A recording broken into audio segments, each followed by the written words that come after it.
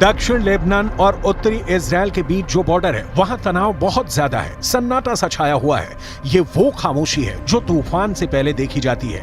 इसलिए यहाँ के लोगों को भी पता है कि बहुत जल्दी युद्ध का एपिसेंटर गाजा से निकलकर लेबनान तक पहुंच सकता है। यहाँ तैनात संयुक्त राष्ट्र की सेनाएं भी अलर्ट मोड पर हैं। लगातार पेट्रोलिंग हो रही है। लेकिन इजरायल के लिए एक और बड़ा खतरा हिजबुल्लाह को ईरान से मिली एक मिसाइल को लेकर है। ये है फतह 110 मिसाइल। कहा जा रहा है कि ईरान ये मिसाइल लेबनान पहुंचा चुका है। इसलिए इस मिसाइल की बहुत ही बारीक बातें आपको बताते हैं।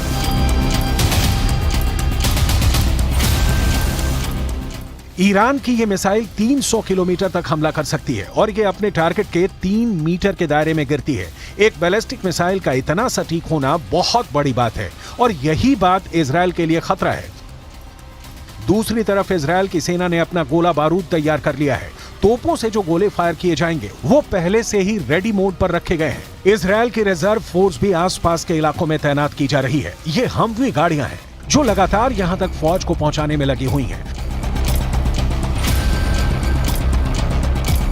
2006 के बाद इस बॉर्डर पर इससे ज्यादा तनाव नहीं देखा गया है और अब हिजबुल्लाह की वार्निंग के बाद सबकी नजर ईरान पर भी है और उसके एक दोस्त सीरिया पर भी है। इजरायल ने गोलान की पहाड़ियों पर भी टैंक पहुंचा दिए हैं। ये जगह सीरिया का हिस्सा थी, लेकिन 1967 में युद्ध के बाद इजरायल ने सीरिया के इस हिस्से को अपने में मिला लिया और तभी से ये इलाका इजरायल के कंट्रोल में है। देखा जाए तो इस वक्त पूरे पश्चिम एशिया में युद्ध की चिंगारी पहुंच चुकी है। इजराइल से लेकर गाजा और गाजा से निकली ये आग अब लेबनान पहुंच चुकी है। चिंगारी सीरिया और ईरान में भी नजर आ रही है।